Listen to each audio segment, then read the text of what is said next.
Этничность иностранного гражданина не фиксируется. То есть мы зафиксируем всего лишь тот факт, что человек, допустим, из Российской Федерации приезжает.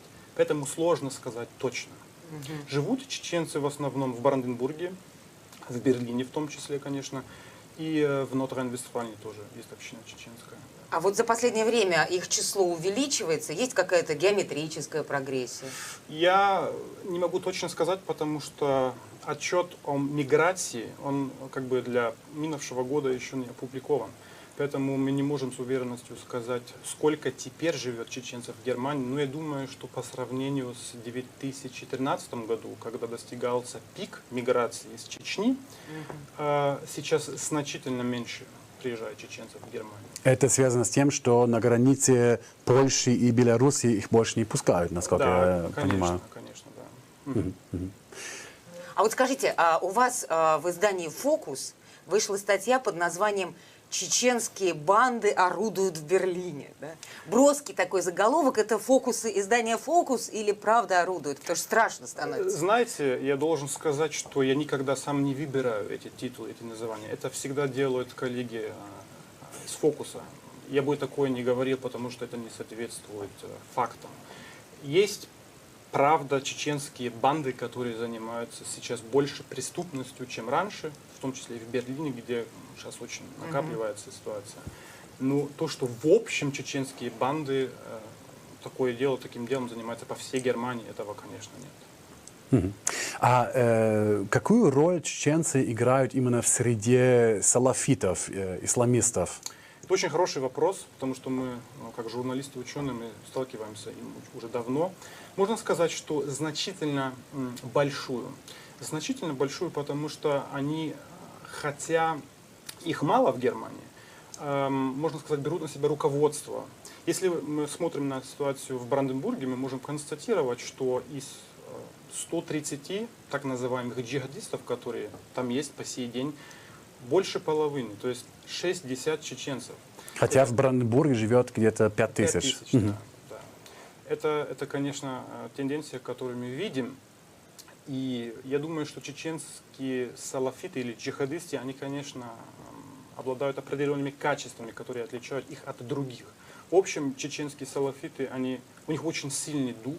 И лидерские качества какие-то, как у всех да, чеченцев, особенно? дух очень сильный.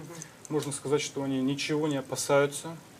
И некоторые из них тоже умеют воевать. И это, конечно, совокупность вот этих факторов, конечно, опасна. Есть какая-то возможность именно их выслать из страны в Россию? Такого модуса сейчас нет. То есть даже когда со стороны закона требуется высылание как бы вот одного или несколько индивидуумов, то это не совершается, не применяется. Потому что сейчас есть такая, наверное, политика просто. Политика не хочет никого Но в высылать. Афганистан же высылают. Ну, отдельных людей. Да. И только с недавних пор это все началось. Я знаю, что есть отдельные случаи, где, конечно, высылают чеченцев обратно. Это, к сожалению, на мой взгляд, происходит довольно часто с людьми, которые действительно должны были бы остаться в Германии, потому что они не преступники, они никому ничего плохого не сделали, а есть всего лишь какие-то административные, юридические проблемы. И когда, конечно, такие случаи, на которые, кстати, опираются многие чеченцы, которые именно это критикуют,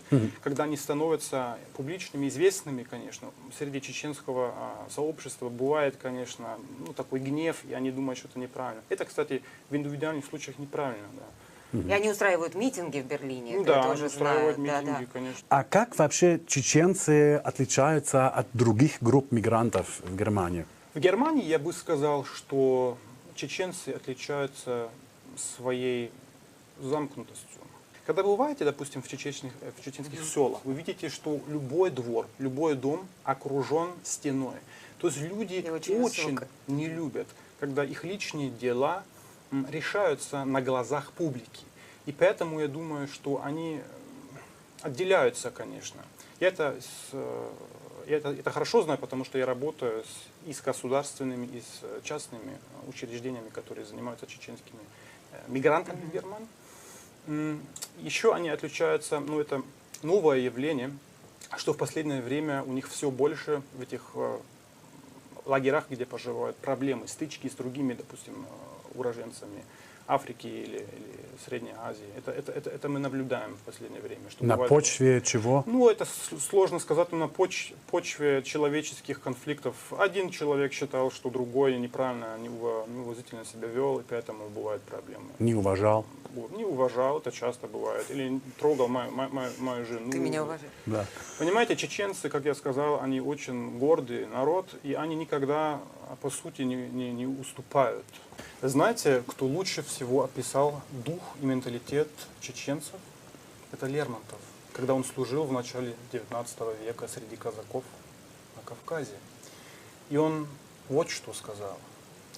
«И дикие тех ущелий племена, им Бог свобода, их закон война. Там добро за добро, и кровь за кровь, и ненависть безмерна, как любовь». Страшновато.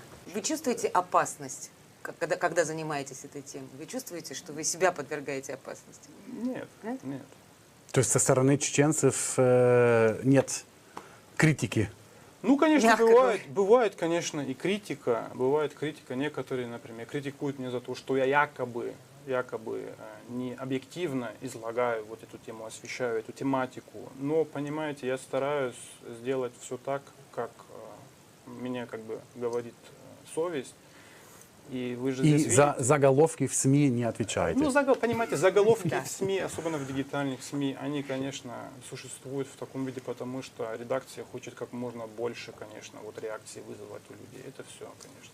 И вот сейчас мы можем, да, наверное, перейти Может. чуть более общей теме. Конечно. Вот насколько вообще мусульманские традиции идут вразрез с европейскими ценностями.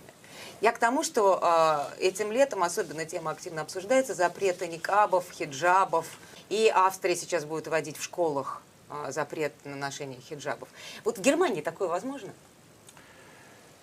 Я думаю, что так нет. Потому что в нашей Конституции право на свободное исповедование религии имеет очень большое значение. Спасибо, Кристиан. А теперь